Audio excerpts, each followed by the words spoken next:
Hello Wolfpack, happy Sunday, happy Easter actually. Hope you guys had a great day. Maybe did some Easter egg hunts, ate some candy, did something special, or just had a good day hanging out. Lazy Sunday, okay? I'm excited for another week. I think this is week 3, maybe 4 of our quarantine workouts. So hope you guys are staying positive, enjoying the workouts, keep yourself sane during these kind of wild times. So I know sometimes it gets tough to maintain motivation and keep yourself, cruising forward with, the way things are going. But just take it one day at a time, one workout at a time. Try not to look too far ahead in the future because we really don't know what is going to happen. Just take it day by day and have some fun and do something each day, that's going to continue to set you forward and continue your progress as much as you can right now, okay? I know it's hard, but we're all in this thing together, so just keep on keeping on. Let's go over Monday really quick.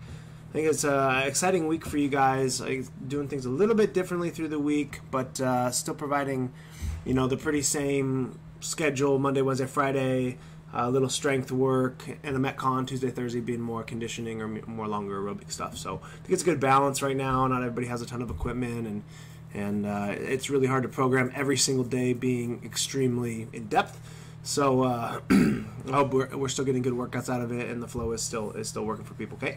I've added a couple things to Part A on Monday, more of still movement prep. It's still going to prepare you for B and C, but you can also turn it into a little more strength or accessory work too if you'd like to get a little bit more out of it. So the one-arm front rack lunge with 2 presses, so 8 to 10 reps on not each leg, but the kettlebell is going to stay on one side for all 8 to 10 reps of this. So one lunge, so lunge out, hold the lunge position, do 2 presses on one arm, and that's 8 to 10 of those. If you do this walking forward, it's obviously 8 steps to 10 steps, and then switch and come back and switch arms. So complete it all on one arm before you switch, okay? Cossack squats, 5 to 6 on each leg here, and if you'd like to, like I said, turn it into a little bit more of a strength movement, right? Grab a kettlebell, grab something weighted, put it in this front rack position, make it a little more challenging, okay? It also helps if you lack this position, lack the mobility in this position. The weight kind of helps drive you down a little bit more.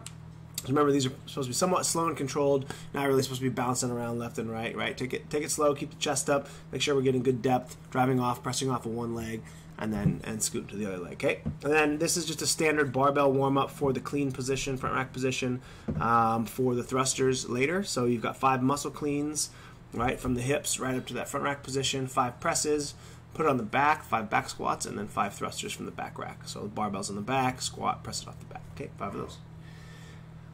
B, it was really designed kind of around people not having a ton of weight, so we obviously are limited and we can't do super heavy sets of back squats.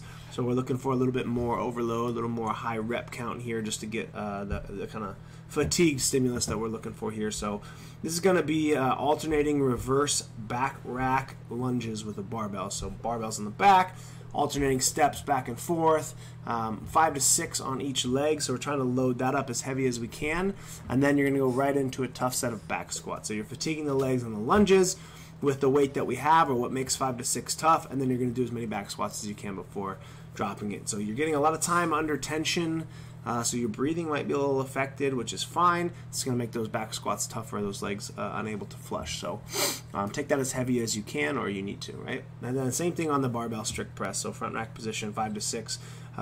This you're most likely will be able to get pretty heavy because the strict press is obviously a little bit weaker than your squatting leg positions. So 5 to 6 on that, and then go right into a tough set of push press. So again, fatiguing from the strict press, using our body to continue to get more reps. And the 3-point barbell leg raise we did last week, laying on the ground. If you click on this, it'll hyperlink and show you the video, but laying down on your back, holding down the bench press position. And remember, 3-point is 1 to the right side of the barbell, 1 to the middle, and then 1 to the left with both legs at the same time, okay? And then the Metcon is just a very, very simple CrossFit workout, 10 rounds, 10 thrusters, 10 bar facing burpees, and you only get 60 seconds rest between rounds. So the goal of something like this, it's 10 rounds, a lot of reps, 100 reps of each.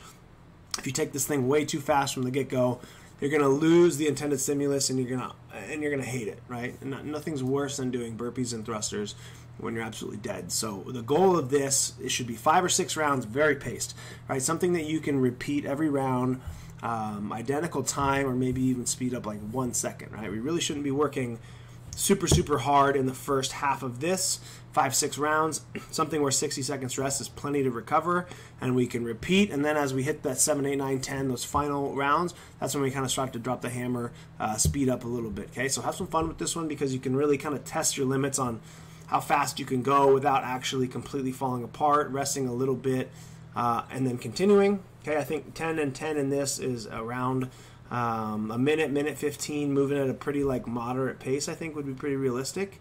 So plan for like the first 5 to 6 rounds being somewhere around there, hopefully. And then if you can go sub-minute on these later rounds, especially the last round where you just blast out 10 and 10, should be well under a minute. That would be a really good goal. But everybody's going to be moving at a different pace, so just make sure you take it a little bit slower from the beginning so you don't burn yourself out. Okay, that's all I got for you for Monday. I'll see you guys on a video tomorrow night. If you need anything, don't hesitate to reach out. I know I've gotten a few people just sending me text messages, saying, hey, they missed the gym. It's pretty cool to see through these tough times. So if you need anything, if you miss anything, don't be a stranger. Let me know how I can help, and we'll just keep on moving forward. All right, Wolfpack, have a good night. See you tomorrow. Peace.